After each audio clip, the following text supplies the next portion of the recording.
The Twin Valley Locker Room Show takes a look inside of Clay Center Community High School's drama department as the production of The Wizard of Oz is coming this Friday and Saturday, and how exciting these seats that you guys are sitting in right now will actually have people in them that don't have to be tied to you guys. The community can come out and be a part of it. It's very, very exciting. I think that's happened.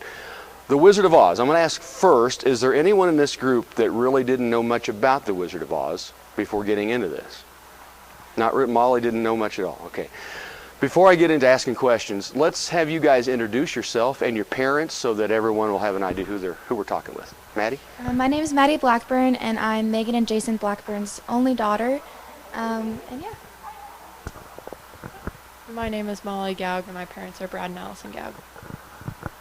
My name is Tegan Stratton, and I am the daughter of Sean and Carrie Stratton. Okay. All right, I'm Colton Varner. My mom is Esther Varner. My dad's Kendall Varner. Hey, I'm Ethan Hill. My parents are Kenny and Becky Beach. I'm Hunter Squires, and my parents are Laura and Steve Squires. Okay, Hunter is the lion. I am the Scarecrow. Scarecrow. Ethan's the Tin Man. Yeah. So Colton's the Cowardly Lion. Yeah. Maddie, Good Witch. Molly's the Bad Witch, right? And we have Dorothy Tegan, right? Get all those correct? Okay, very good. So we'll start with you, Hunter, since the mic's in your hands. What's the favorite thing about being the Cowardly Lion in The Wizard of Oz? I mean, a Scarecrow. Yeah. You want to make it the lion. The Scarecrow. So yeah, it's fun. The movement is fun. Like how you have to look like you don't have bones, I guess. It's kind of hard, but it makes it fun. It's the most challenging part, and also the funnest. So. Yeah. So Ethan, I guess the exact opposite. You don't have as much movement, right? Right, yes. I walk stiff-like. There was I made a joke when we had a basketball game. There was a certain referee that walked very stiff-like.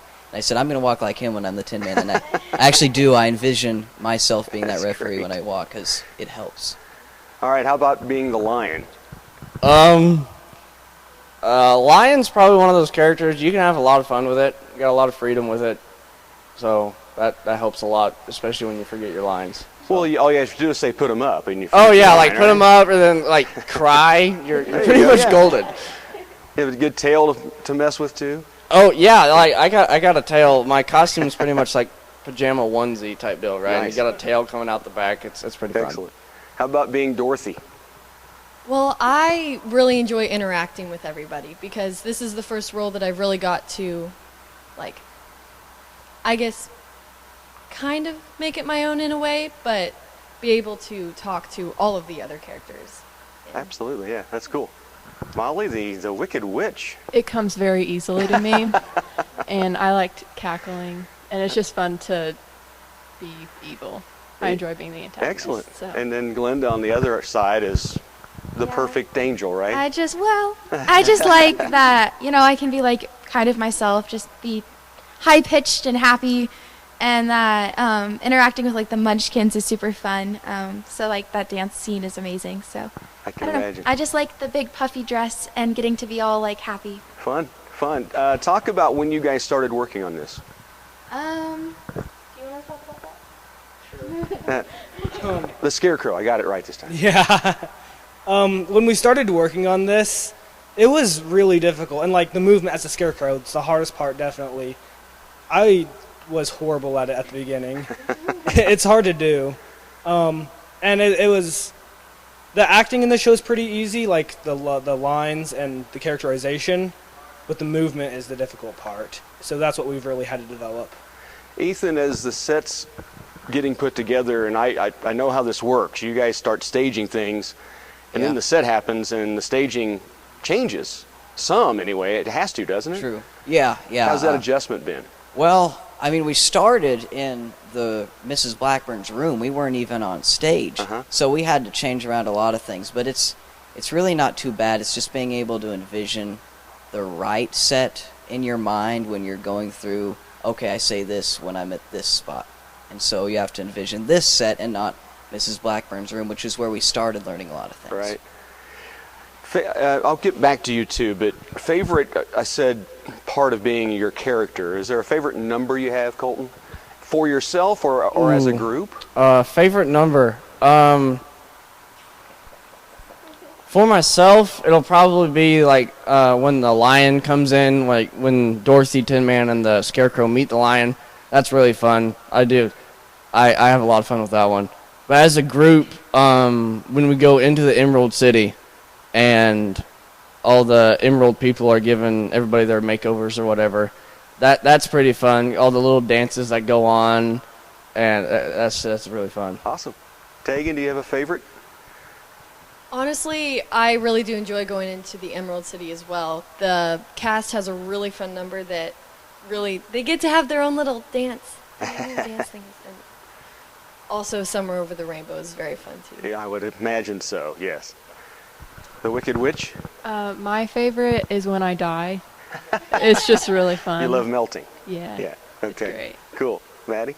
My favorite is probably Munchkin Land, because I get to get on a big platform and, you know, sing to the little munchkins. So Do you have the Lollipop Guild? Yeah, we do. All right, very good. Cool. Hunter, favorite number that you have? Yeah, I really like the Jitterbug. That wasn't in the movie; they took it out, but I like it. I like the song and I like the dance. Cool. Yeah, I'm trying to decide between the Munchkin Land and the Jitterbug as Okay. well. I think I'm a part of Colton and Jared Luttrell in the Lollipop Guild part, and that's pretty I'm fun with to you do. now. So. Okay. Oh, yeah, for sure, for sure. Anything that you'd like to share with your family that you've been away from working on this, or people that might be coming? Just anyone have a thought about the show that you're just excited for people to be a part of, or have you answered all that's going to get people in here? I think you have, but I thought maybe there was something I'd left out. Anything come to mind? Maddie's got something good. Oh, I guess just thank you to our parents, and my mom's the director, so thank you to her.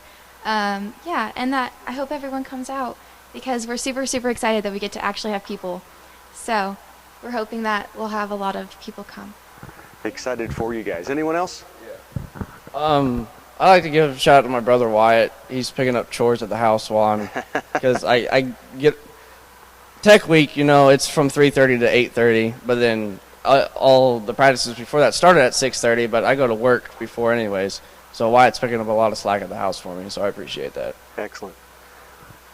Tegan? Yes, I would like to say I'm sorry to my parents. I will finally be home after this. I don't know how you put up with me sometimes. Well, and Ethan's got something good. I'd just like to say thanks to my mom and dad for letting me come home and eat and go straight to bed and not say a word to them. So that's pretty nice. I think people need to know also that what you're doing here is one thing.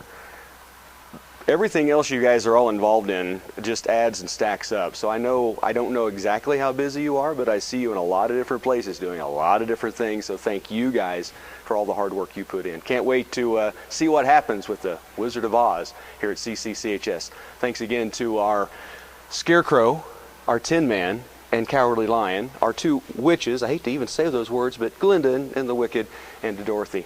Should be a great show, break a leg.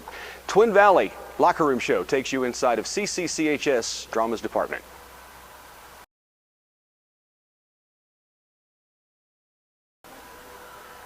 The Twin Valley Locker Room Show goes from drama to debate and forensics as we're joined by two of our Wizard of Oz cast. We have the Scarecrow, Hunter Squires, now debate and forensics, and Maddie Blackburn. Guys, talk about the debate season to begin with. I know that has wrapped up. I guess first off, talk about what it's like with everything else that schools are doing to go virtually and try to debate. To me, it would be very difficult not to be able to read your opponent, if you will. Is that kind of what happened? Yeah, definitely. At the beginning of the season, at least, I was a lot weaker online, and eventually I adapted and was able to figure it out. But it was a lot harder because I can't see the judge's face, can't read the judge, can't read the opponent. And also in debate, you're supposed to talk super fast to get out as much information as possible in some points. And you can't really do that online because they won't be able to understand you a lot more. So it's been a tough transition. Yeah. But it's just being able to adapt. Sure. Same thing for you, Maddie? Well, mine was a little different. So I get super nervous in front of people, so I actually did a lot better with it being online. We're very different in that way. He reads people, and I get nervous around people. So it was really nice for me to be online. But I think we both miss seeing people just like being with the debate people and being able to go to tournaments and make friends. Because you're not really able to talk to your opponents right now, and after normal debate tournaments, we'd be like, oh my gosh, hi, how are you? Right. And now we can't do that. So that was one thing that was kind of hard. For people watching that don't know much about debate, how long's the season? What are the events, and how many of you are involved? And for you two as captains, how much of it is individual and how much of it is a team? A lot of questions. Yeah, sure. So first off, wait, what was the first part of that question? The debate season, kind of talk about how Oh, yeah, long yeah. it is. So the debate season is pretty much the first semester of school is where it lines up with. Yeah, so at the very beginning, we don't really have tournaments until like September-ish. Okay. So there's like a preparation period for like the first month or so, and then after that, it's like almost every weekend you have a tournament that you can go to. And then once winter break rolls around, then there's like one more tournament after that, which is state. And what was the next part of that? As far as being solo or as a team? Oh, yeah, sure. So how debate works is there's two people on a team. So like if it was me and Maddie, then it would depend on. Sorry. It would depend on, like, we would just split it up. So, like, he's really good at writing briefs, so he'd write the briefs and I'd write the speech or, like, the case, or it might be vice versa. Sure. Or maybe one of us does most of the work. It just depends on, like, the circumstances of the partnership. So if one of us is really busy and the other one isn't, they'll write most of it. Or if we're both working on it equally. So it just depends on what's going on. A favorite debate topic, Maddie, that you remember this year? Is there one that stands out? For the resolution this year? Uh-huh. Probably, what was that one we ran? No bail. No cash bail. No cash bail. Okay. That one was really fun to run. And then we also had one about sexual assault that we ran, which was also really good. Yeah. So yeah, we try to like dive into the deeper topics in debate. Hunter, do you have those kind of the ones that stand out to you, or? Yeah, my favorite one that we ended up writing halfway through the season was basically to eliminate cash bail, make it so that there's other ways other than money that you can get out of jail.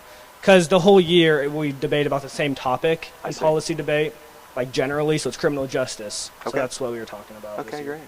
Let's shift gears to forensics, and that season starts then when the break's over.